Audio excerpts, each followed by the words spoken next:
Professor Seeley, this is our second meeting. Yes. At our first interview on the 15th of February, we covered your early years in New Zealand, as well as your career in the faculty in Gonville and Caius. And in this second interview, could we focus on your published work and at the end touch on your involvement as a consultant to governments apropos of their legislation. And finally, perhaps we can say something about your retirement. But before we come to the main issues, there's one point which perhaps I can ask, which is a hangover from the previous interview, and it relates to when the faculty was housed in the old schools, where much of the administration seems to have been placed under a somewhat colourful but enigmatic figure, Miss Suckling and her little dog. And I wonder whether you have any memories of her. I don't have all that much in the way of memories because I was very much a junior and I wasn't at that stage on faculty board or anything like that. But it was in the days when almost none of us did our own typing. If you wanted anything typed, you wrote it out in longhand, and the faculty had various public typists that you could send it to. She must have been a shorthand typist as well as a typist, because I think that's what she was there to do, and she would have taken dictation from the faculty book chairman, with the dog on her lap, I remember. One or two members of the faculty were a bit frightened of this little dog. It was not very fierce, but it yapped a lot. I didn't know that she had a second speciality. She ended up as Mayor of Cambridge. And so when she wasn't doing very boring secretarial work in the faculty, she was obviously much involved in the politics of the city. Right, quite active. Yes. Perhaps we can now come to your publications. The first book that you wrote was written after 10 years as a lecturer at Gonville and Caius, and it appeared the year that you received your promotion to senior tutor. It has now reached its 9th edition and is currently edited by Professor Sarah Worthington, and this is your 1971 Cases and Materials in Company Law. And I wonder, Professor Seeley, if you can tell me something about the background to the writing of this book. Yes, there was a book called Turner and Armitage on criminal law, written by two members of the faculty, and the Cambridge University Press, which published it, suggested that a series should be started covering all sorts of areas. So John Hall did one on family law, Geoffrey Wilson did one on constitutional law. I think Michael Pritchard was planning to do one on land law, but that didn't happen. They invited me to do one on contract. The problem was that Smith and Thomas, which was one of the best-selling books on contract law, was already well established. So I asked if I could switch to company law, and that's what I did. So I joined that series. Now, mine is the only book still going. Shortly after the first edition was published, the CUP went off the idea of law publishing almost altogether, and so I was invited to find another publisher, and Butterworth's was very willing to take it over because they'd already done Smith and Thomas. I did have a good breakthrough at that point, because the CUP only wanted us to publish extracts from the materials with no commentary. But this made it possible for me to add my own comments, modelling to some extent on Smith and Thomas, and that it was that gave the book a lift, I think. The others have all gone out of print, I'm afraid. Very interesting. You gave two reasons for writing it in the preface. You said that because company law was not codified, much of the law went back to court decisions in another age, as you put it. Pioneering decisions of company law were judge-made, like ultra vires doctrine, maintenance of capital rules. So in the first edition, cases were very important for students to look at. By the 2010 edition, the 2010 9th edition, there was a new Companies Act, 2006, with statutes on corporate capacity, directors' duties and so on, plus other legislation. And also there's been massive EU intervention. So with all this legislation, Is there now any leeway left for judges to make these pioneering decisions, do you think, Professor Seeley? I think pioneering is no longer on. What they used to do is it's quite different now because it's statutory interpretation. They are making enabling decisions, and they're making constructive decisions on the whole, especially with the insolvency legislation that I'm concerned with.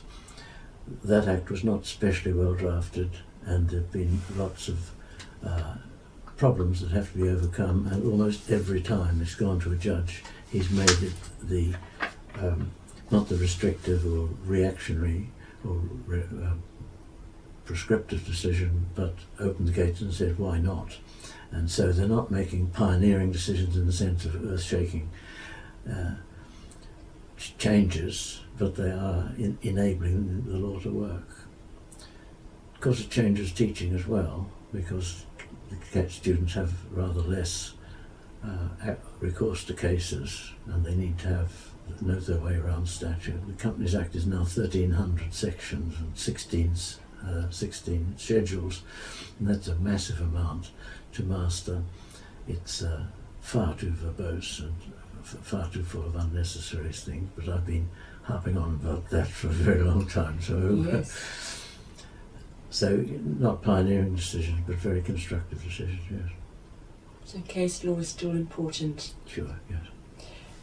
In 1971, you also felt it important to give students sight of company documents, and you thanked companies for letting you use these in your large appendix. Apropos this, Barry Ryder, in your Festschrift, was moved, said that it was very novel for you to put company law in context. And I wonder what originally gave you this idea. Well, I did hand some of these documents out in my lectures, so I suppose the idea was there. Also, I think in commercial law there were documents like bills of lading and letters of credit and so on already in books like Anson on contract. And so when we came to do the commercial law, but once again we went to real life companies and exporters and so on and said, may we have examples, which they, without exception, always said yes. So we've got real documents with real signatures on them for real companies doing real business, and I think it helps the students to realise that the law is not something you get out of a book, but it's something to do with life and the big world. Yes. I noticed that in the 9th edition this appendix is absent. Is it impractical to include it these days? No, it's quite a different reason. The statute has taken over in these areas. For instance, the ultra vires doctrine led to the drafting of companies' memorandum of association with a huge proliferation of possible objects that the company might want to take up at some time in the future.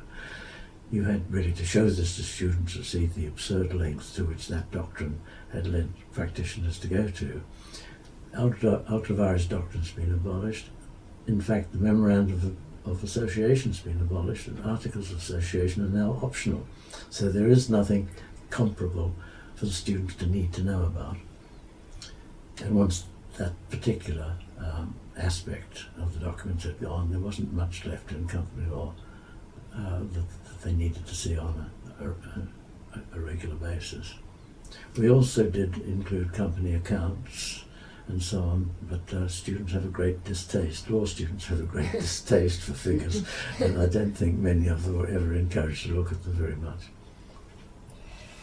That brings us to your contribution to the 1974 Benjamin's Sale of Goods, edited by Guest et al. The 7th edition was produced in 2006. You were one of 9 editors, and the book harked back to 1868, to the first edition by Judah Philip Benjamin. So there were 8 editions up to 1950, and then the new format was launched, and then you were one of 7 editors in this first edition for 1974. And can you tell me something about the background of your involvement in this book, Professor Seeley? Benjamin was a quite remarkable figure. He was a barrister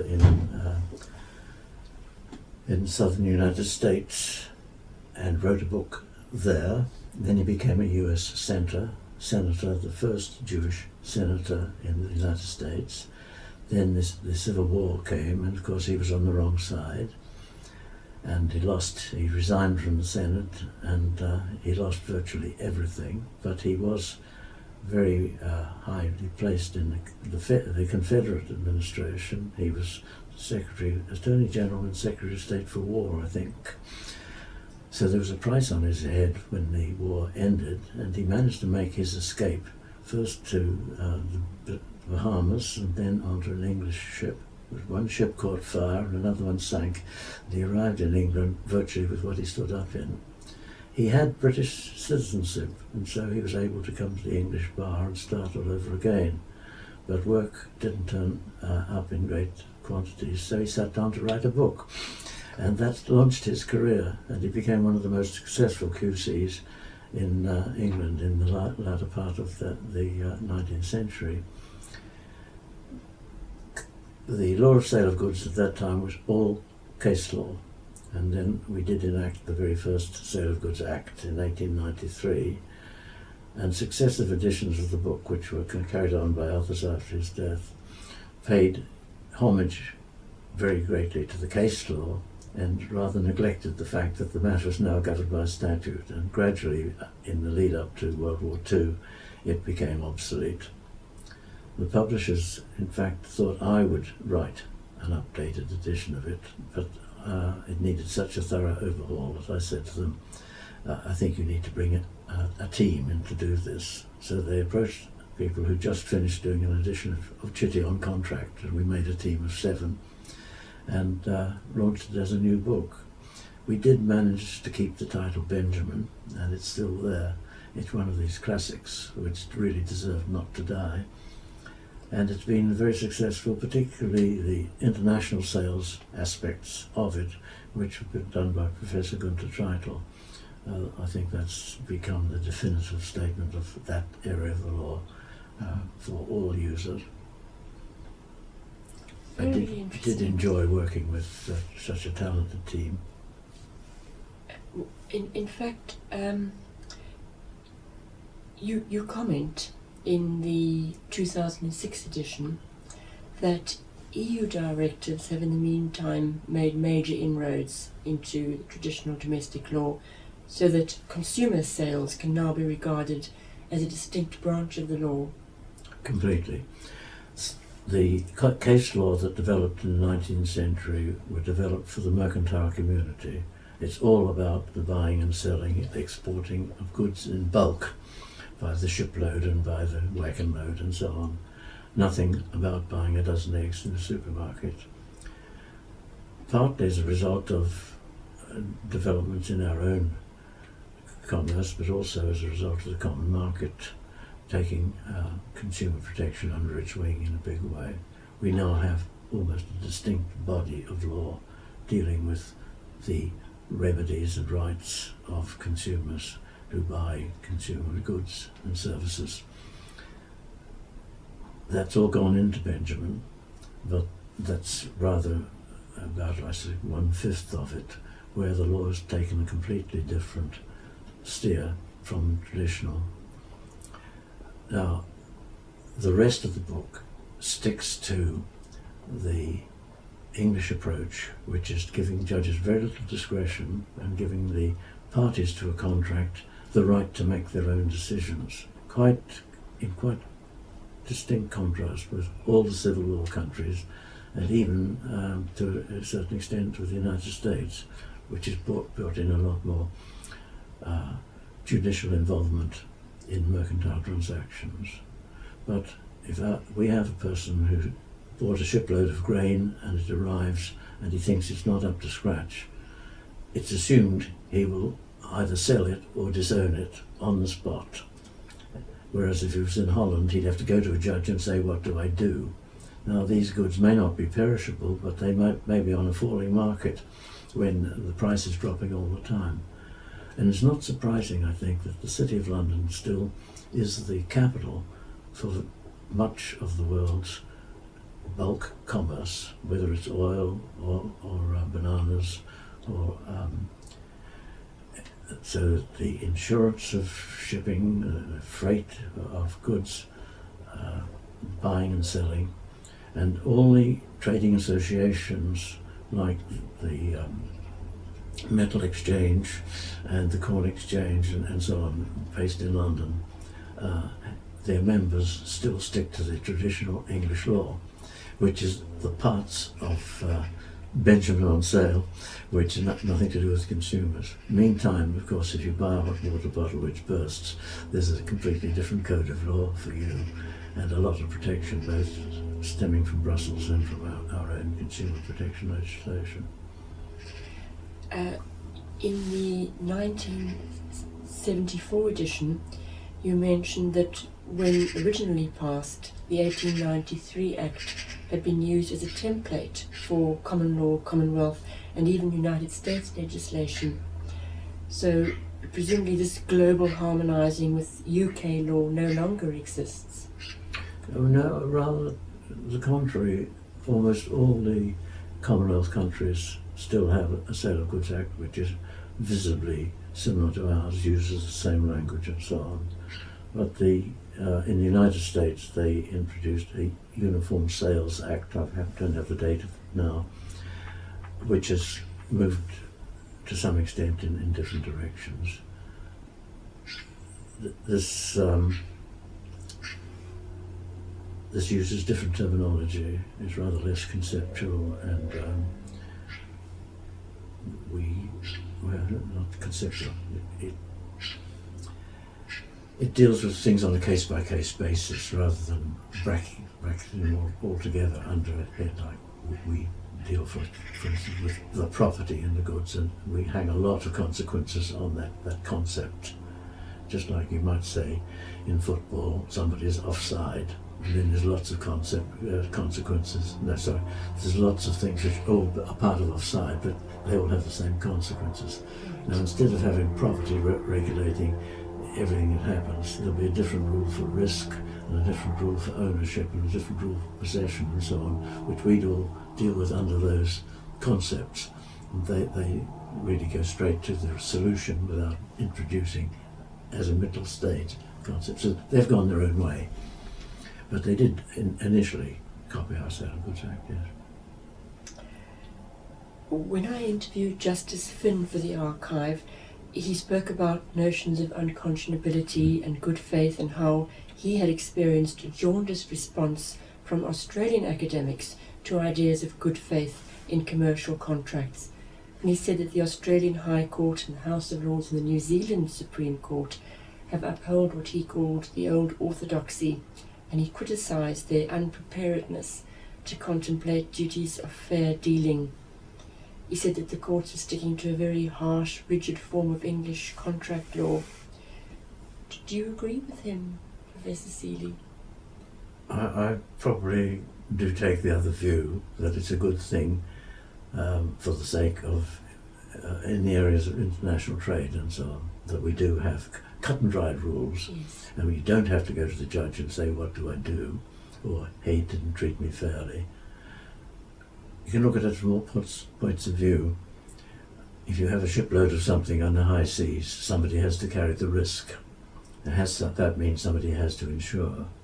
If you don't know till the goods have arrived in this country whether the goods have perished or not within the terms of the contract, both parties will have had to take out insurance in case they lose. Now, it's silly if they both insure, because that's spending two lots of money, and if either one thinks it must be the other one's responsibility, nobody insures. But at least if you've got a hard and fast rule that says that on the point when the goods are shipped, the risk passes from seller to buyer, the seller knows he doesn't have to carry any responsibility any longer than the buyer. So I'm all in favour of judges not having discretion in big mercantile transactions. Quite different when you've got something involving the consumer, and that's the way in which the law needs to develop for consumers. But that sort of case doesn't go to the High Court in Australia or to the Supreme Court in England, does it? No. But you mentioned the consumer law, and that has had a huge, the EU has had a large role to play here. And I wonder whether you think that there's still room for Parliament to enact further statutes of its own, seeing as the EU has assumed such a large role in this area? We certainly have enacted our own statutes, but that's under the direction of European Community directives. So we have more or less uniform laws right across the community. So the judges have a limited role, I think, now, and the whole object of consumer legislation in many cases is to take it out of the courts and say that the customer is always right, or that if you fill in this form or that form, everything's okay. So, and litigation is too expensive for consumers to have recourse to it. So it has become largely statute-based. Yes. That brings us to your 1984 Company Law and Commercial Reality, Sweeter Maxwell. And I wonder if you could tell us something about the background to this book. Yes, Professor Roy Good was Dean of the Law Faculty at Queen Mary College in London in those days, and he was a great one for organising seminars and conferences and so on, and he instituted a series of lectures for the city practitioners to come after work on a Friday at 5 o'clock, and he gave a lecture, or a series of lectures, I think it was usually 5, over the winter months, and he very kindly invited me to give one of those series, and so I naturally took company law rather than anything else as my subject, and I gave 5 lectures, and I think part of the deal was that the lectures were published as a book at the end of it.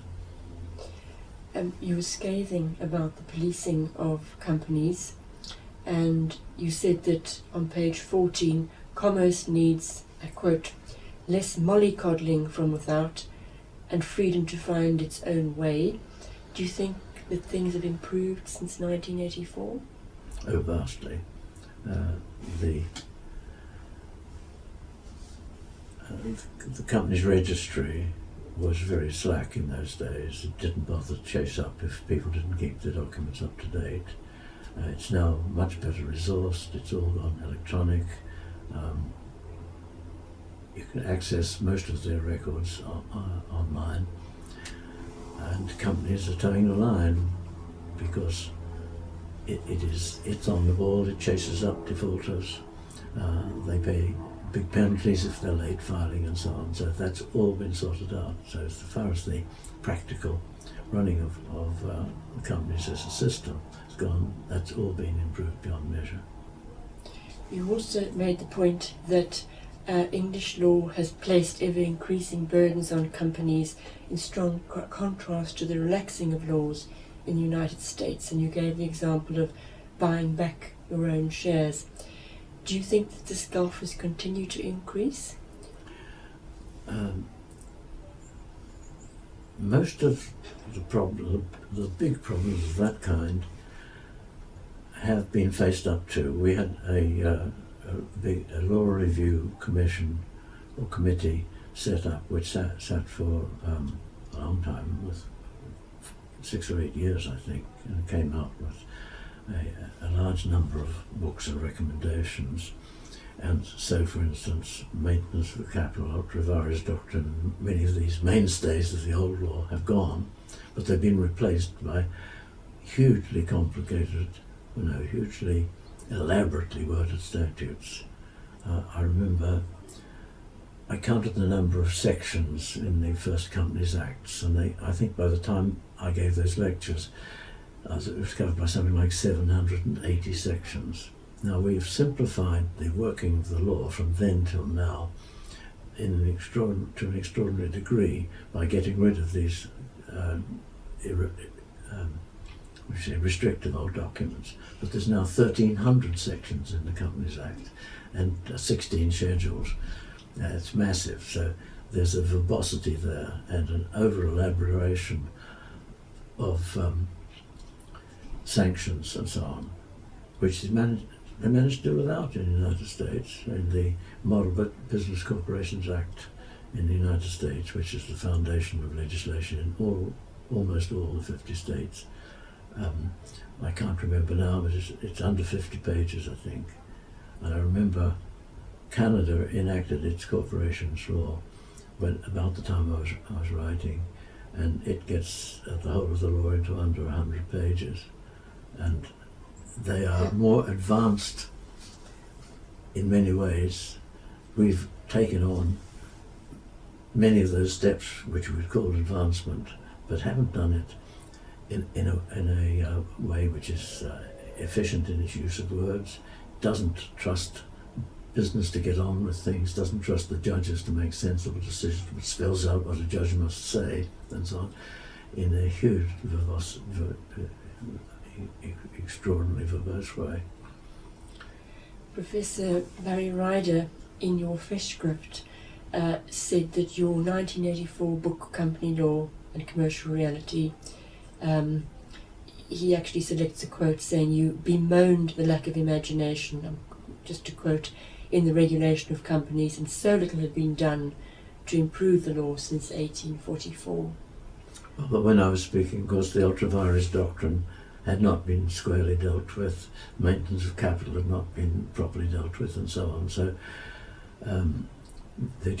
perhaps not a lack of imagination, but just the will to make change was just not here. And even in the latest 2006 Act, as a result of that recommendation, also as a result of brakes being put on things from Europe, we still haven't gone as far as we ought to in introducing, for instance, no par value shares and so on. They won't let us do it because German law and French law are always rather more restrictive have always been rather more restrictive than ours. I was reading recently in a paper co-authored by Professor Cheffins that Delaware Chancery Court is losing out on court cases related to company law. Is this something that you would expect? I'm not quite sure what the reason for that is, and I haven't been able to lay my hands on the article. What they may have been saying is that there's so much expertise on company law focused in Delaware these days among the practitioners of the law, the barristers, the attorneys, the accountants, and the judges themselves, that things have been worked to a point where it's not necessary to litigate. You can settle things out of court and get on with business. I think that's probably one of the reasons that Delaware started as being one of the most liberal corporations acts in the States. So that's why it attracted business, because it had fewer and fewer restrictions on what people could do. But it also brought into play a highly developed discipline from the courts there, which was making sure that the race to the bottom, as it was sometimes called, the race to the most liberal regime, didn't lead to abuse. And so the corporation law's been developed way further than anybody else's. Far more people understand it there than they would in the backwoods states and so on. California is not too bad behind them, but it does mean that things have been worked out to a degree where there's so much less risk to litigate. And also the professional standards are so high that it's not easy to use Delaware to launch a great fraud scheme if you want to, because the profession wouldn't touch it. So I think it's a story of success rather than anything else that's led to less litigation. But I'd like to see the article and see exactly what the point is that they're making. Perhaps we can dig it out later. Well, it's probably gone off the binding, but that will be on web somewhere. But, yes. Well, that's very, very interesting, Professor Seeley. And that brings me then to your 1986 disqualification and personal liability of directors, which first appeared, as I said, in 1986 and is now in its 5th edition. Well, this appeared in 2000, so that is more than one edition every 3 years. So it's obviously a very popular subject and a very useful handbook. Do you think perhaps brought by directors covering their tracks, perhaps? Mrs. Thatcher, or Mrs. Thatcher's government, enacted a radical new Insolvency Act in 1985-86. Really, the first serious look at insolvency law since Dickens. That's how radical it was. And the publishers discovered at a rather late stage that there was nobody writing books on it, and practitioners on the whole were rather too busy to tackle it. So the firm CCH Editions approached me and said, would I get the subject up, because it wasn't a subject I'd ever taught.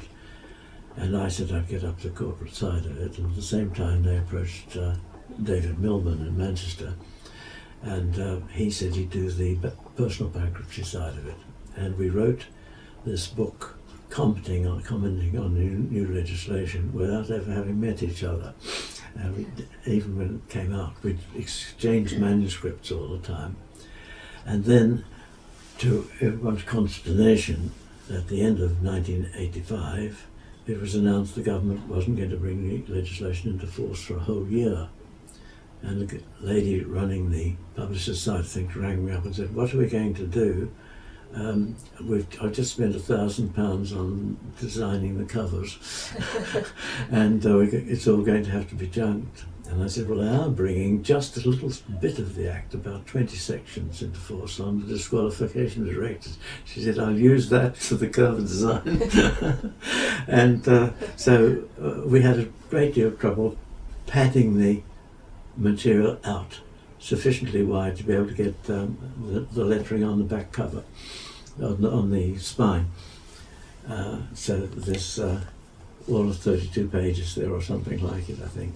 It was a novel idea, disqualifying directors, and it was the only thing that really took off when the new legislation came in. And I think you're quite right in suggesting it maybe directors bought it because they were running scared of being disqualified themselves. It was a small book and it was cheap. And it served its purpose until by, when was it, 2000 was it?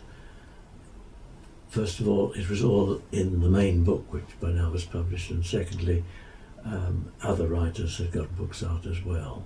So there was no need to keep that one going because it was in the main publication, which came out a year later. And you document a remarkable increase in cases of disqualification orders, 60 in the first 7 years since the insolvency legislation came out, but by the year 2000 you say 1,400 orders a year. And I wonder why that was. Very simply, the government was persuaded to put resources into developing this branch of the law. There's always been a number of scandalous stories in the papers, and parliamentarians say we must be doing something. The PD say, why isn't something being done? So eventually the government decided they had to. So a part of the Board of Trade, as the Department of Trade and Industry, as it was then called, was set up with a disqualification unit, and it was given the funds to bring prosecutions under this legislation. And at the same time they introduced rules that said every liquidator and every receiver who was appointed in a corporate insolvency had to send a report to the Department of Trade saying if any of the directors had behaved in a way that they thought needed investigation. And the money was just devoted to developing this area, so that's why it suddenly did take off. Since then, the big change that's been made is it's no longer necessary to get a court order to have a director disqualified if he's prepared to plead guilty, or at least to agree to give an undertaking that he will not be a director. That is a substitute for going to court. That takes off all the expense from his point of view, the stress, the delay and so on, which would be involved if a court case was involved in every case. There are safeguards in place to stop it being used as an instrument of oppression, but the disqualification order made by the court has now given way to an extrajudicial way of dealing with corporate incompetence and corporate fraud It's worked very well. I don't know quite what the numbers are per annum now. I could look it up very quickly, but it's in the thousands. It would be interesting to know. You say on page 5 of your book, the legislation, and I quote, changed the business culture of the country. Oh, certainly. Directors were, for the first time, aware of the need to keep an eye on things, because the main emphasis of the disqualification regime is not on deliberate wrongdoing, but on incompetence and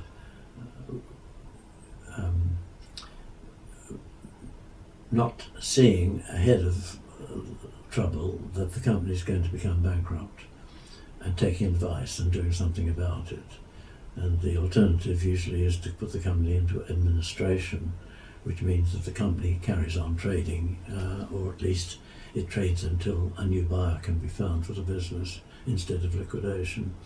And so directors are now forced to think, when things are getting a little sticky, that it may not be light at the end of the tunnel, but they may be heading for the precipice.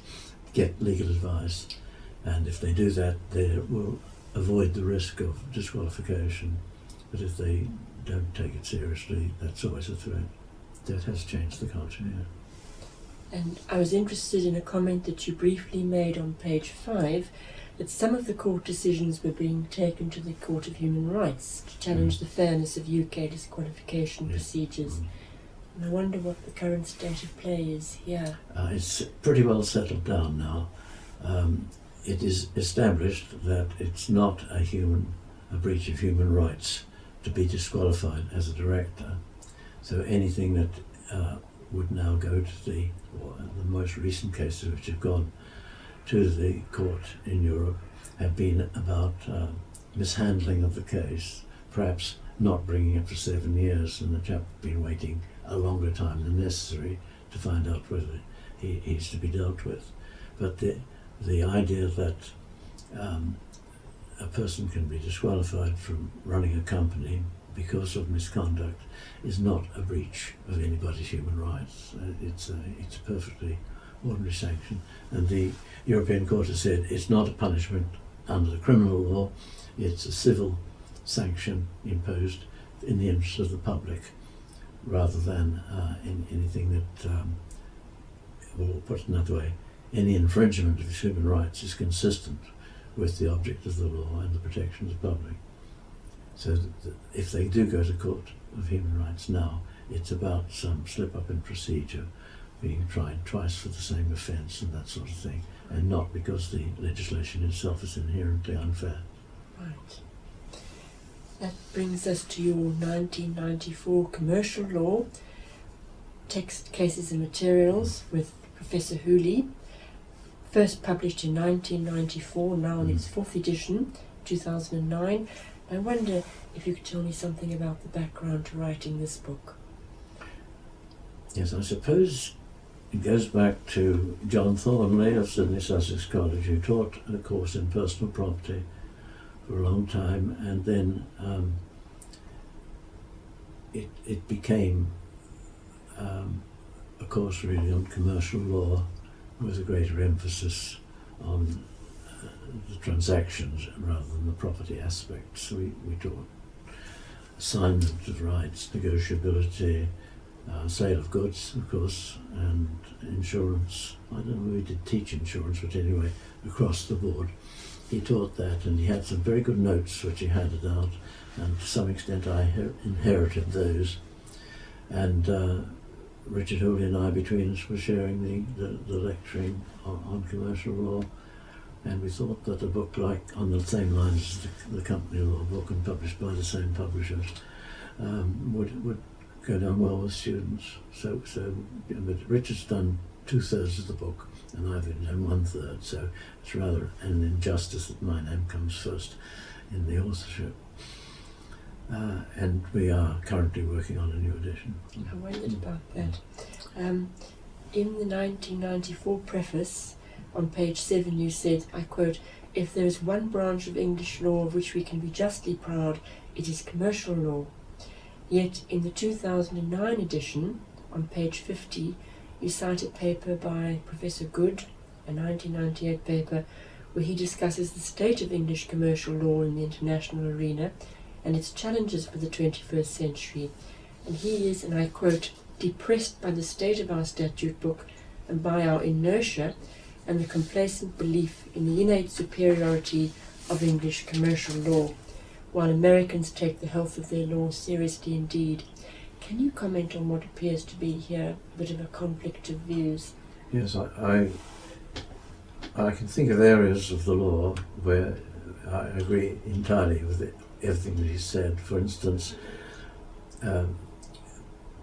security over personal property, in other words, hire purchase, leasing, and other arrangements where people are in possession of things in a commercial context which they don't own, either your photocopier or your digging machine or something may well still belong to the person who supplied it to you under some form of lease or retention of title agreement and so on.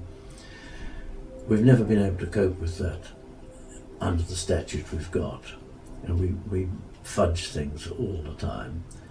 Now, America's had Article 9 of its restatement, of its commercial code, for probably 70 or 80 years. It's worked smoothly and perfectly. We've had recommendation by consultants and committees and by the Law Commission here. We must take that sort of thing on board so that we don't stick to elaborate artificialities like hire purchase, which were proved to be judge-proof in the 1890s, so we've done it that way ever since, without saying there's a more straightforward way to do it. Since then, New Zealand, Australia, Canada, almost every other mercantile country in the Commonwealth has gone the American way, hugely simplifying the law, and we haven't bothered to do it. I don't think he was really looking quite so much at the area I was emphasising before about shiploads of grain or whatever it is crossing the internet, because that has largely been handled without statutory intervention. So he would probably have been focusing rather more on other aspects of the law where we have never had a statute intervening to straighten things out.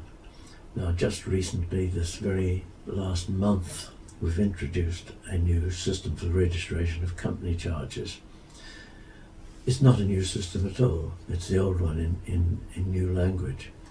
And it is, again, a denial of the need to go down that road with personal property security, which was recommended to the government, but they fought off it. They just not got the will to go through with a simple, straightforward, radical change of things. I went out to New Zealand a few years ago to teach a graduate course on insolvency law, and I discovered that almost all the favourite subjects that I was going to focus on had been eliminated by this one statute. So I had to teach company law instead.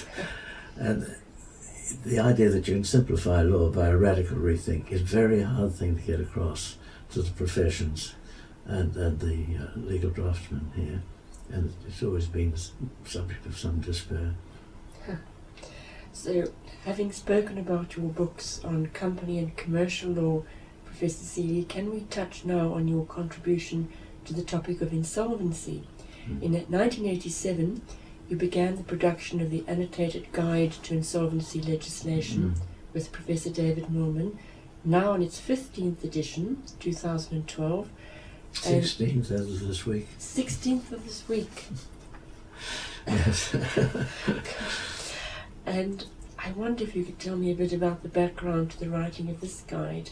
Well, I did explain that when the Act of the 1980s came into force, or was about to come into force, the publishers discovered that they needed some authors, and they, CCH Editions, as it then was, approached the two of us to write this thing. And we just got off the ground first, and it's been the leading book ever since. It's great to go to a conference and see everybody open his briefcase and put the blue and green book on the desk, and we think, well, that's it's filling a great need. Yes. So it has now got rivals, but they're playing catch up.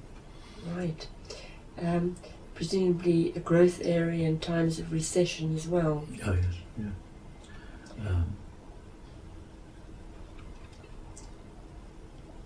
Professor Seeley, if we can now move from talking about your publications to your own commercial activities, and one of the items that you mentioned in your notes, which you kindly sent me, was your work as a consultant on the reform of company law in some Commonwealth and other countries.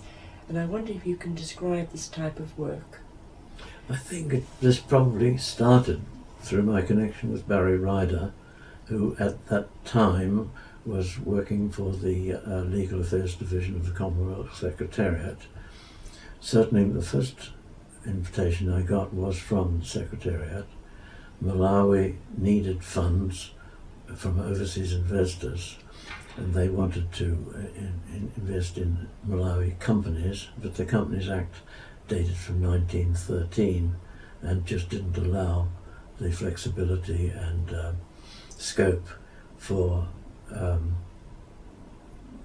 major complex investments, and so I think they appealed to the Commonwealth legal people to say, could something be done? And I was invited to go out and really draft them a new Companies Act from scratch. It was a considerable eye-opener to me. I went round to see the company's registry, and they said, well, I'm afraid 2/3 of it has been eaten by termites, so we don't have the records any longer. Now, I had a very good mentor in that there was a retired colonial legal draftsman living in Malawi who was still giving a certain amount of guidance to them, and I looked to him for advice quite a lot on the technique of drafting, and then I looked around the Commonwealth for precedents to borrow suitable for a relatively undeveloped country. Undeveloped in this sense, I don't suppose there was a judge who'd ever heard a company law case, and perhaps ever heard a civil case, because they're mostly concerned with criminal law and family law and inheritance matters. I think there were about 5 accountants in the country, half of them trained in South Africa and half of them trained in England, and they didn't agree on what kind of accounting structure should be introduced. You knew that the law had to be more or less self-standing because nobody would ever write a textbook on it. There wouldn't be a market. So it was that kind of aspect which proved to be a challenge. Professor Gower, who was the doyen of company law lecturers in this country, had recently done a similar job for Ghana. But Ghana was a country with much more further developments in commerce, and I think they were up to a rather more sophisticated act. And I think, anyway, they wanted one that seemed to be sophisticated, and in fact the instruction was it had to be at least 350 sections long. So I didn't copy that altogether, and I thought he was also rather too strict, and that what the people wanted was some enabling encouragement to get into commerce. So I had that kind of approach. I think the act is still in force in Malawi. I did enjoy my trips to Malawi. The people are such lovely, friendly people. And, I made some very good friends through that. Yeah. Did you encounter any idiosyncrasies that set some countries apart? I'm thinking, for instance, the Sudan, which presumably has Islamic law. Oh, that was, again, Barry Ryder was involved with this. He and I and a barrister from London set up as a team to revamp their law. We didn't go there. They sent some legal officers, Solicitor General and one or two others, to us for a summer. that we didn't realise was that it was on the brink of a military coup, and that the country was going to be taken over by Islamists who were going to impose Islamic law in place of the English common law, which had been the law up till then. The upshot was that our project fell through, and the legal experts who come here to give us help didn't want to go home. So that was an abort, but it was another eye-opener.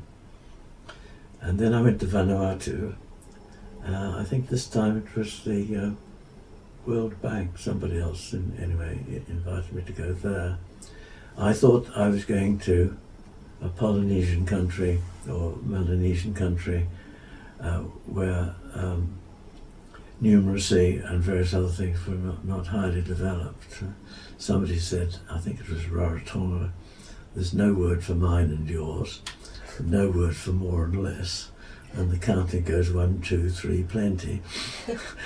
I was surprised when I got to discover that it was an offshore finance centre with a shipping registry and a tax haven, and they wanted a quite different set of precedents to work on.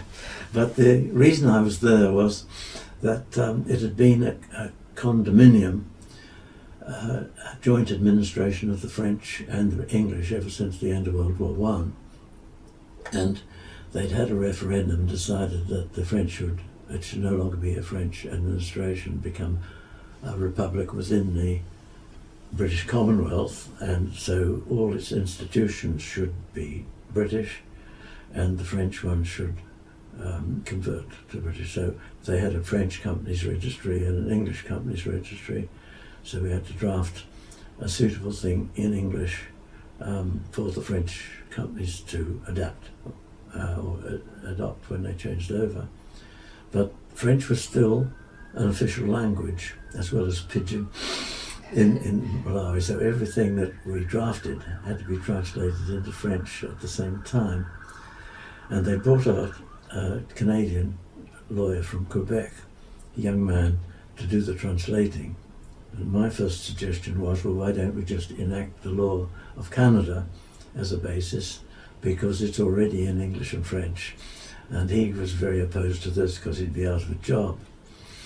And then, shortly after, we discovered he wasn't doing the job, but he'd found a bilingual girlfriend who was doing the work for him while he went scuba diving. So the reaction of the law officers surprised me extraordinarily. They didn't take offence at all. They simply sent a government car out to bring the girl in and made her swear the Official Secrets Act and let her go. So I've had a lot of fun in my legislative drafting.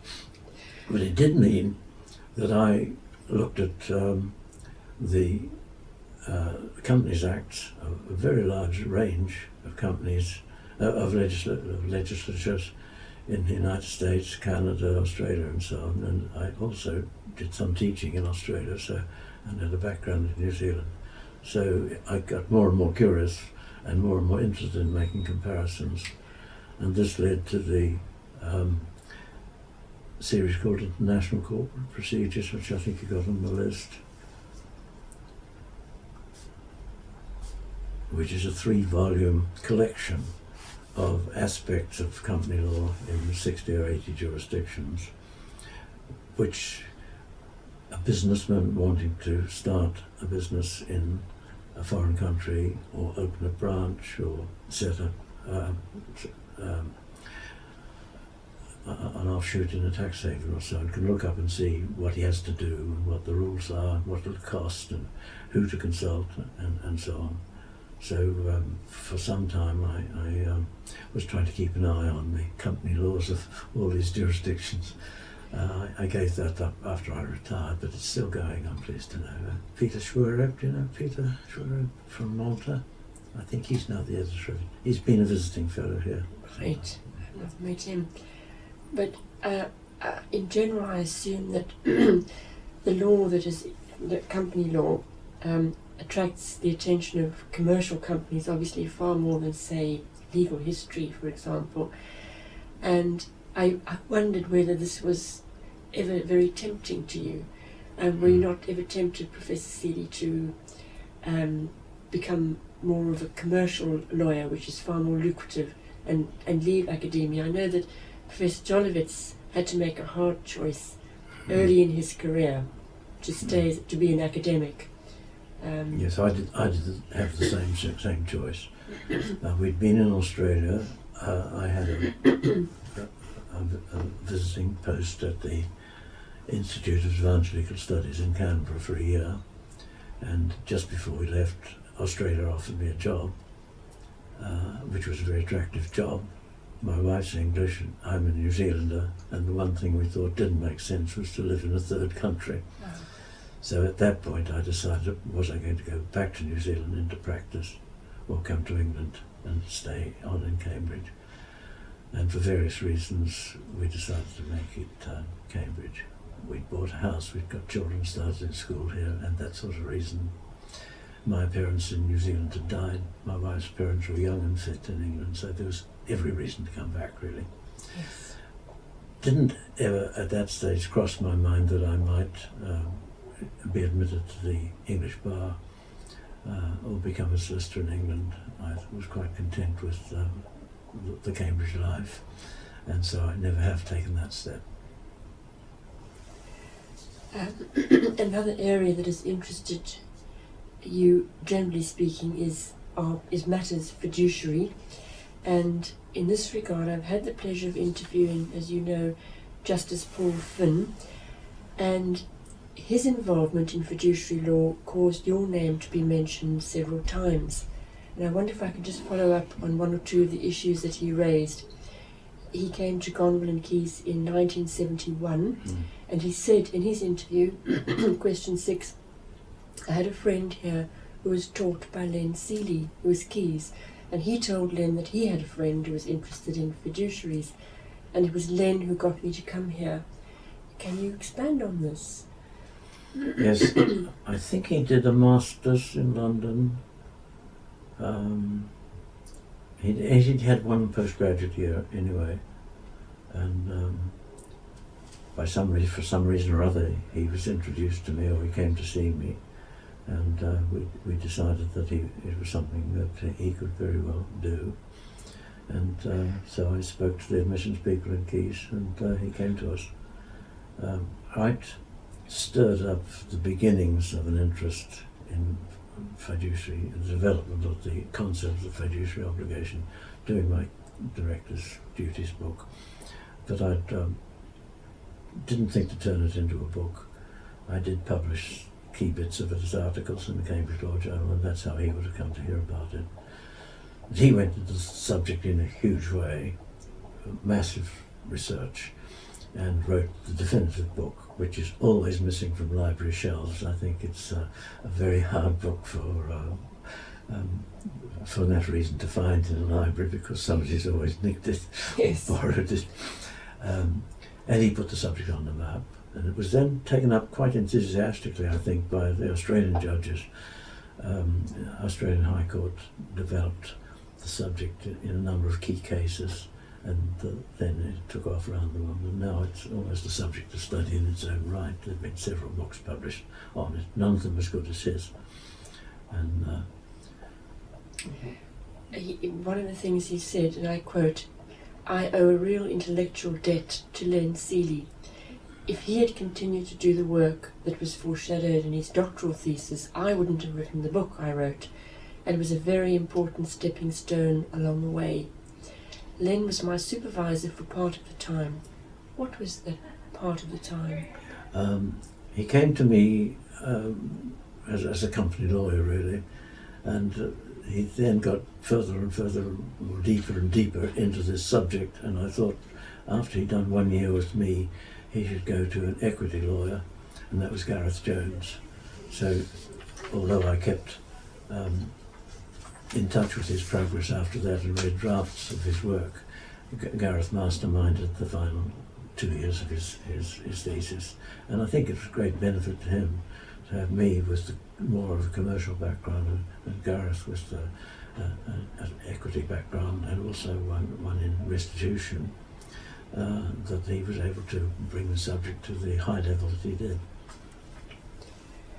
In fact, that's not the only time I've done so much of a job with a research student and then said, no, I think you'd like a year with somebody else to round off his subject. And I think that's a thing research students should be encouraged to think about, or research supervisors, that especially when on the interface between two different branches of traditional branches of the law, to get somebody who's getting foot in both camps means that he can do about it.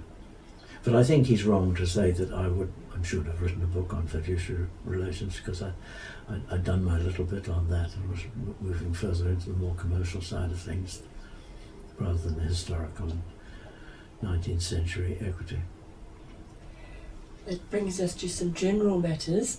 In the Festschrift to honour you, a couple of the contributors raised some fascinating topics, and I wonder if I can just explore a few of these.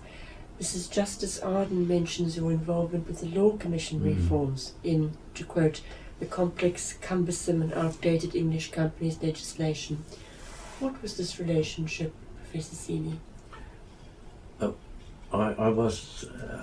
did do work for them. I didn't do paid work for them, but I was consulted on a number of occasions. I remember particularly on the law of partnership. They did a report on directors' duties.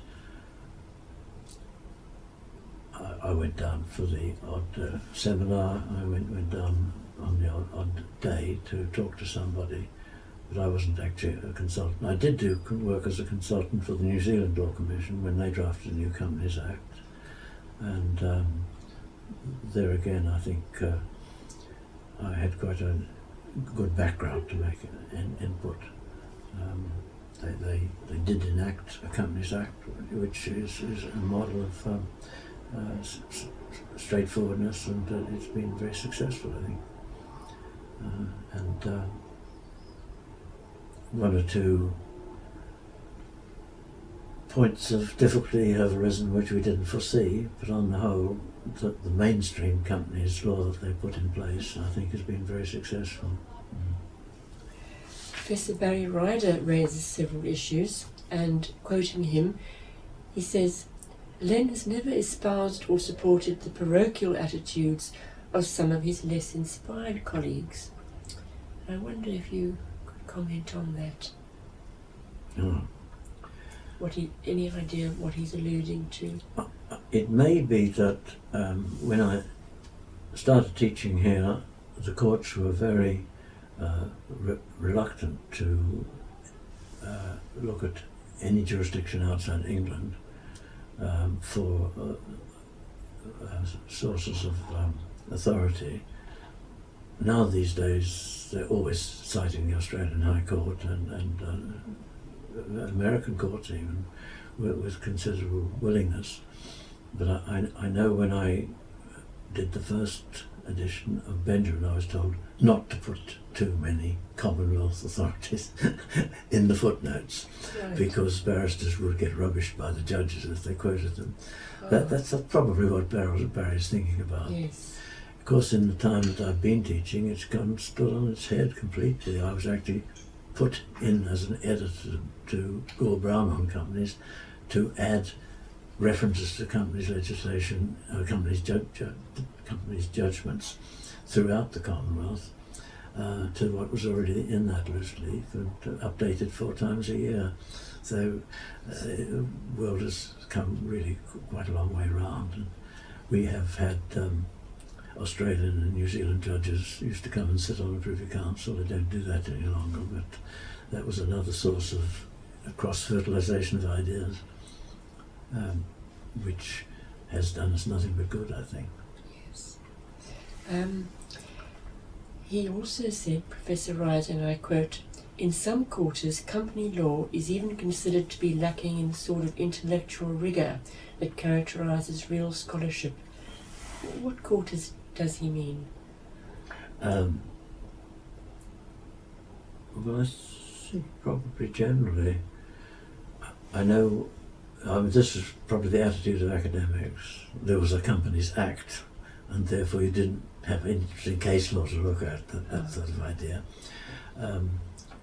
When I did company law in New Zealand, it wasn't thought a big enough topic to be the subject of a paper, so we had company law and partnership. When Bill Wedderburn introduced the subject here, he couldn't persuade the faculty to have one called company law, which was called the law of corporations. And he brought in trade unions and all sorts of non-corporations to give it enough width. The big breakthrough came with Professor Garr writing his book, because it, first of all, it covered the subject across the board and wasn't a commentary on the Companies Act, if you see what I mean. And he was a scholar of absolute top order, asked a lot of questions. He'd come from a practicing background, which also, I think, as with Roy Good, made a huge difference to his attitude to the subject. He came in with a great brain, but a practical background, and so he could open up the subject to debate in all sorts of areas. But it is quite interesting that the first edition of his book had almost nothing to say on directors' duties, and it's now, that was my thesis, it's now as fat a chapter as any other one in the book. So there were case law there to be unearthed if somebody took the time to go into it. So it's now quite the reverse of the point Barry's making. It is an area where contract, partnership, equity, and so on all meet, and they have different approaches to things to reconcile. Same thing happened in restitution, which has a background half in the common law and half in equity. Restitution has suddenly had to fill itself out as a rounded subject. And insolvency law, of course, is the same thing. Insolvency's got the added feature that there's going to be no compromise. You either get the money paid or you don't. They don't settle insolvency things like they settle tort actions. So a lot of things go to court to be litigated, and for differences or difficulties in the law to be resolved.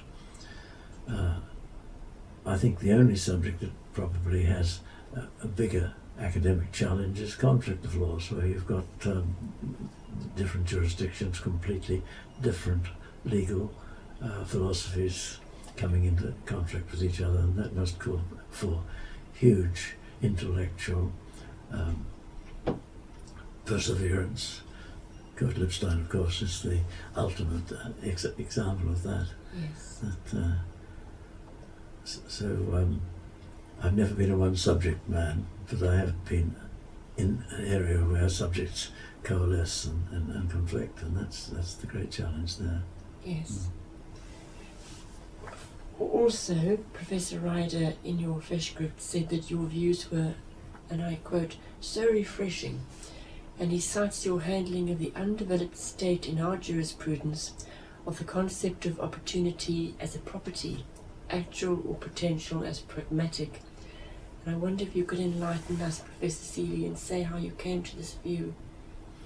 Well, I think the cases I'm referring to were each cases where a company was on the point of developing a business or a contract, or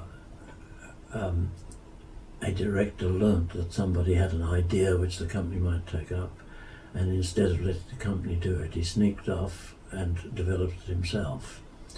Now, we had a law. If he'd stolen property of the company, under the law of trusts, they could have followed the trust property into his hands and got it back, under laws going back several hundred years. But an idea isn't property, certainly in those days before the development of intellectual property these days,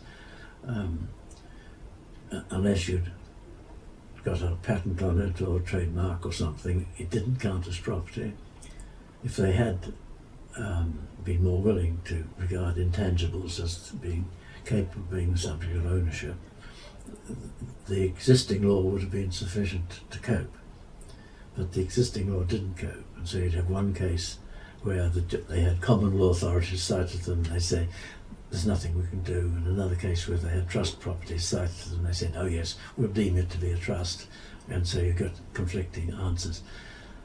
The development of the law of restitution has certainly coped with that particular problem now, and corporate opportunities, it's now in the Companies Act that something you mustn't do is pinch ideas from your company while you're a director owing it your own fiduciary obligations. So the law was, the potential was there for the law to develop, but they just hadn't seized it. Right. And again, I think we had judges that had never talked to each other, chancery judges and common law judges, and they didn't understand each other's way of thinking or anything else. And companies law is an area, of course, where they had to do this. Yes. We had judges brought up in the law of conveyances and trusts and settlements and so on in the company's court, who'd never really sat in a commercial, never sat around a board of directors. And that's gone now too, because the company law court and the company law bar is staffed by people of formidable commercial experience now. It's very interesting. Professor Seeley, since retirement, what have been the highlights? Well, I'm still writing the one book. I think I had 7 titles with my name on it involved when I retired, and gradually they've slipped away one after another, although I keep an eye on some of them that still got my name on them. I enjoy keeping in touch with the faculty and college, even if it's only by email a lot of the time. I still am a member of the faculty and a member of my college, which is nice. I still do a lot of travel, and I usually look up the law faculty if it's any country where I know people there. Grandchildren keep me going, and watching them develop. We live in the Cotswolds, which is a marvellous part of the country for tradition, scenic opportunities. It's only 10 miles to Stratford-on-Avon, so we can keep up with the theatre there and so on. My wife's a very keen gardener, and I follow in her wake, hammering in posts and things. I'm not looking for spare time for things to be done in. It's the other way around. Well, all I can do is thank you so much for a wonderful interview. Really fascinating. I'm very grateful to you, and I'm looking forward to seeing this up in the archive. Thank you so much. Well, thank you for the opportunity to come and talk to you about it. It's been lovely. Thanks. Thank you. It's been just wonderful. Thank you so much. Well, I've never been sort of in the tradition of the researchers who collect ancient data and ponder over it, or jurisprudence who have theories which they develop. I had no idea that you were such a strong comparative lawyer, as well as all your other I don't skills. have the languages to do traditional comparative law. I did have one research student from Quebec who asked if I minded him submitting his drafts in French, and that was fine, until he came to submit, and he had to submit that in English. So he translated it in English, and I saw flaws in his reasoning that I had never been able to see through the elegance of his French. I was completely bowled over. So I've had reasonable French as far as reading and writing goes, and I can get by a little bit in Italian. I've no German worth mentioning, so it's never been tempted to go down that road. But in the English-speaking world, of course, there's plenty of contemporary comparative stuff that you can do and say, well, look, they've just invented this or developed that or abolished that. Why don't we think of doing it ourselves? Yes. So, comparative in that sense. Yes. And it was reading recently that apparently the Australian judiciary attracts a very high calibre of judge intellectually because of the just the whole appointments. Lots of differences. They don't mind having articles not only read to them in court, being referred to articles to go away and read themselves. So you would never do that to an English judge. Oh, interesting. In fact, if in old days, if you wanted to read an article, you virtually read it and said you adopted it as your argument, and if it was a living author, you didn't dare mention his name, so, unless it was Goodhart or somebody of standing, because you were not regarded as an authority until you were dead. That's quite literally true. Interesting. And they put footnotes in the judgments indicating how much they'd read. In fact, I remember talking to a judge called Priestley in Australia and saying something about this, and he said, well, make sure that he sent me a judgment, that's right, in which he cited 18 different authorities or articles in his footnotes and said, see. They have they've almost all got research, what do they call them? Judges, clerks or something like that, who will be on their way to Cambridge to do a PhD or something. They're probably just done a year in practice, qualified, and they're wanting to do. And we do send people to the Law Commission here from doing the same sort of thing. And I think it's a great training to see a judge thinking, a judge even perhaps discussing with you which way his judgment's going to go. Yes. That's a great. So they are very well informed, and they've had some cracking good judges, like Tony Mason. Yeah, I'm just thinking. Yes. And he's always been one who looks wide and far afield. I think most of the judges have probably had a stint in the United States at some time as a visitor or something, so opened your eyes a lot. I know that certainly in the old system in South Africa, judges would very often cite to even very old sources, Foote and Grotius. Which happens in Scotland too. Yes.